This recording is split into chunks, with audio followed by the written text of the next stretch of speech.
Assalamualaikum warahmatullahi wabarakatuh. Ketemu kembali di pertemuan kali ini para audien, para pecinta siaran YouTube yang telah tampil di pertemuan ini. Kita akan mencoba mengkaji kembali lanjutan ayat surah Abasa yang kemarin itu setelah kita selesaikan ayat 10, ayat 20, kemudian kita akan melanjutkan kepada ayat 21 sampai ayat 30 yang insya Allah bila diizinkan oleh Allah Subhanahu wa taala. Di dalam ayat ini dikatakan oleh Allah Subhanahu wa taala, A'udzubillahi minasyaitonir rajim. Bismillahirrahmanirrahim. ثم أماته فأقبره ثم إذا شاء أنشره كلا لما يقض ما أمره فلينظر الإنسان إلى طعامه أنا صببنا الماء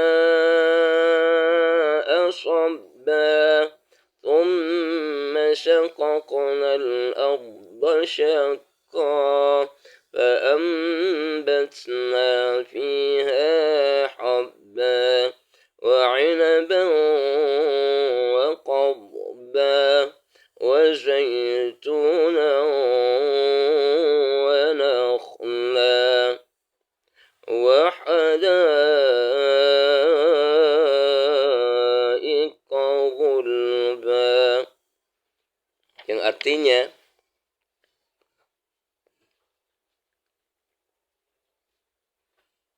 setelah itu Allah mematikannya dan memasukkannya ke dalam kubur. Kemudian Allah membangkitkannya kembali kapan saja Dia kehendaki. Sesungguhnya manusia belum melaksanakan perintahnya. Hendaklah manusia memperhatikan makanannya. Sesungguhnya kami telah menurunkan air dari langit. Kemudian kami garap bumi dengan sebaik-baiknya.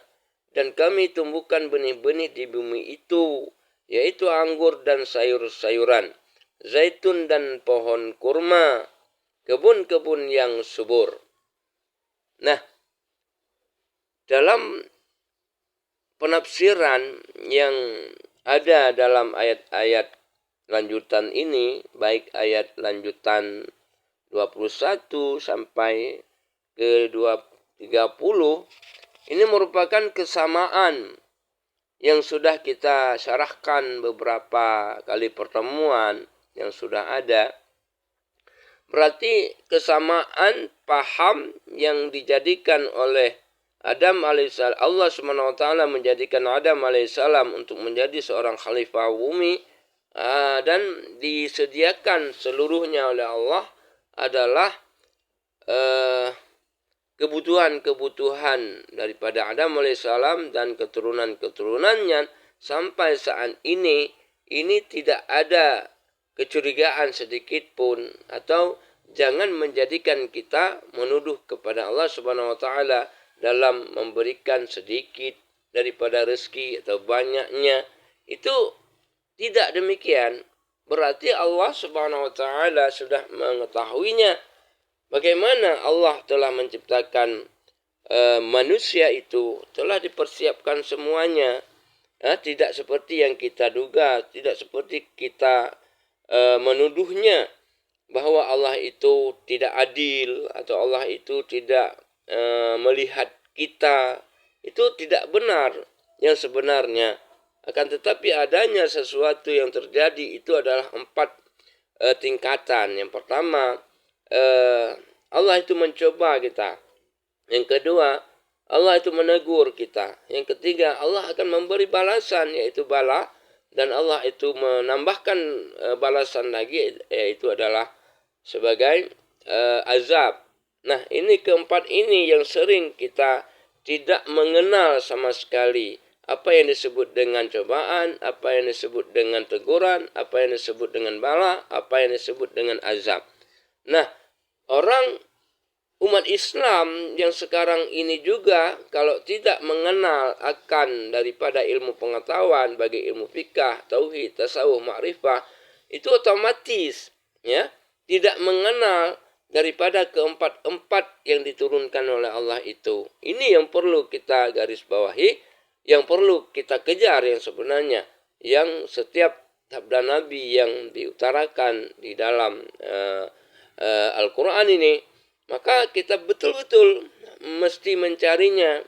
Nah, berarti setelah Allah menjadikan Adam dan keturunan-keturunannya dalam hidup di dalam dunia, itu pasti ada mati. Ada kenapa? Karena mati itu memang sudah ditentukan oleh Allah Subhanahu wa taala. Nah, maka dalam ayat 21 setelah itu Allah mematikannya dan masuknya ke dalam kubur. Ini tidak segampang itu. Tidak seperti mati seekor sapi atau mati seekor ayam. Akan tetapi kita ini seorang manusia, yaitu yang dilahirkan 4 dekade, ya. Maka diharuskan atau diwajibkan mengenal dasar-dasar penciptaan alam semesta ini. Ini menjadikan 4 tingkatan ilmu yang perlu, yang wajib sebenarnya kita pelajari. Maka tanggung jawab kita sampai ke alam kubur itu tidak seperti tanggung jawab seorang binatang, itu nggak ada. Maka di dalam kitab Syekh Al-Ghazali rahimahullah ta'alaan menyebutkan di dalam proses ilmu, amal, ikhlas, baru ihsan. Berarti ada 4 tingkatan ini yang digambarkan dalam proses untuk kembali ke dalam kubur itu mesti punya ilmu dulu. Maka keselamatan ilmu mesti ada amal dulu. Keselamatan amal mesti ikhlas dulu. Maka keselamatan ketiga-tiganya itu baru diakui oleh Allah. Maka dikasih nama ihsan, dikasih nama baik. Maka sesuai dengan hadis Nabi, fastabiqul khairat, atau berlomba-lomba untuk kebaikan. Maka dalam ayat yang kemudian ayat ke-22, kemudian Allah membangkitkannya kembali kapan saja dia kehendaki. Artinya ada hari kiamat. Kepada umat Islam yang meyakini, yang beriman kepada hari kiamat, itu pasti. Nah, berarti setiap orang yang beriman kepada hari kiamat itu pasti dibangkit. Maka dia diselamatkan oleh Allah Subhanahu wa taala. Tapi ada syaratnya. Syaratnya adalah mengetahui ilmu pengetahuan, ya. Kemudian ayat ke-23, sungguhnya manusia belum melaksanakan perintahnya. Artinya ada segolongan manusia yang betul-betul tidak mau. Itu adalah garisan yang sebelah kiri. Artinya sama ilihim. Artinya mereka itu betul-betul hengkang, betul-betul tidak mau dengar. Berarti kafirlah dia. Kalau di dalam surah orang muslim itu adalah kufur. Nah, berarti orang-orang yang kufur nikmat itu orang-orang yang hengkang dari perintah-perintah Allah Subhanahu wa taala. Ayat ke-24, hendaklah manusia memperhatikan makanannya. Ini salah satu ujian yang sangat kuat bagi manusia itu.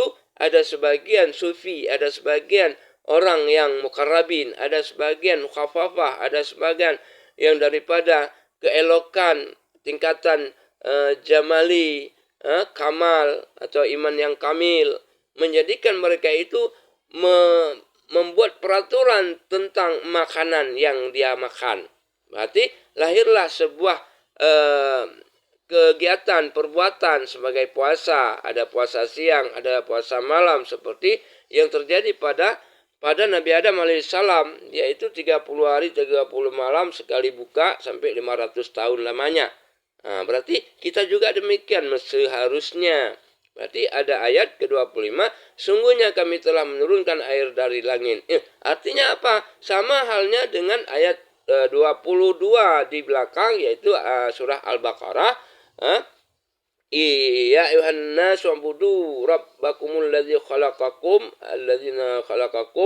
walladzina min qablikum la'allakum tattaqun alladzi ja'ala lakumul arda firasyan was samaa'a binaa'a wa anzala minas samaa'i binaa'an fa akhraja bihi minas thamarati rizqan lakum.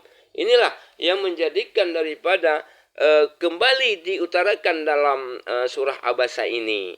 Berarti maka ayat ke-26, kemudian kami garap bumi dengan sebaik-baiknya. Artinya apa? Allah itu menghamparkan bumi, menaikkan langit, meninggikan langit, memacangkan daripada gunung-gunung sebagai pasak bumi agar kuat bumi itu ada sebagai diibarahkan sebagai tiangnya. Walaupun bumi itu dia punya tiang, langit itu dia punya tiang, maka itu adalah keseimbangan antara langit dan bumi sebagai dapat kita mempunyai atau dapat kita miliki bumi itu sebagai tempat berteduh, tempat mencari kebutuhan kita.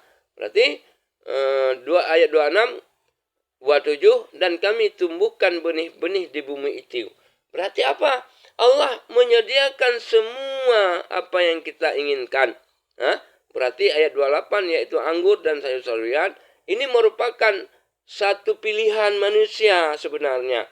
Kalau yang dipilih oleh Allah itu atau diminta oleh seorang Bani Israel yang dia nabi, yaitu Nabi Musa, dia sudah diturunkan sebuah makanan dari surga, lalu ada umat Nabi Musa tidak mau makan itu saja, lalu mereka itu minta agar ada yang lain, maka disuruh pergilah. Disuruh pergi itu bukan berarti sudah diberikan izin oleh Allah, sementara itu adalah pengusiran secara beradab. Arti mereka disediakan juga sayur-sayuran, bawang putih, bawang merah, kacang-kacangan. Itu merupakan pilihan dia. Maka ada ayat 29, zaitun dan pohon kurma. Kemudian ayat 30, kebun-kebun yang subur. Artinya apa? Jangankan untuk memberikan sebuah pilihan kepada mereka, lalu Allah juga menyuburkan tanah-tanah itu. Itulah yang menyebabkan Allah itu berkasih sayang kepada kita, tidak memilih yang namanya mukmin, muslimin atau orang kafir.